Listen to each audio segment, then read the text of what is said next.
to push Ilagan more towards achieving a brighter future anchored on our concept of a livable city in the year 2030. We will carry on the desire to accelerate more of our journey so that we can realize the dreams and aspirations of every Ilagueño. TESDA will become part of our journey as they will share their part of social responsibility to make the life of each Ilagueño easier and comfortable. Amidst the pandemic that claimed almost 100 of Ilagueño lives and continuously making us suffer more, we will put all our feet forward, put all our resources together, move as one Ilagueño, and all together, we will win this battle for our fellow Ilagueños. Salamat po sa inyong lahat, mga minamahal kong Ilagueño, sa inyong patuloy na pananalig sa amin at sa inyong paniniwala na maitatagumpay natin ang ating hangarin para sa ating mahal na lungsod ng Ilagan.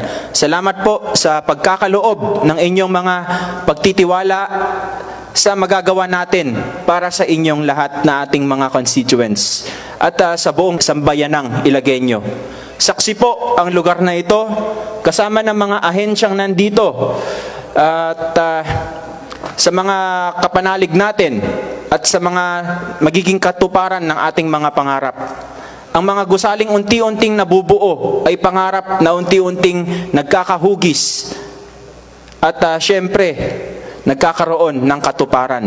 Manalig lamang po tayo sa magagawa ng ating pagkakaisa at magtiwala tayo sa lakas ng ating pagsasama. Marami pang tagumpay ang darating sa atin. Marami pang pangarap ang matutupad natin.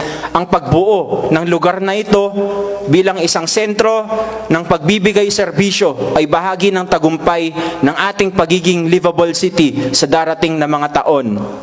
Ang masasabi ko lang po, maraming salamat po sa ating suporta, sa ating tiwala at sa ating pagkakaisa. Muli po, sulong pa, siyudad ng Ilagan. Mabuhay po tayong lahat and to God be all the glory.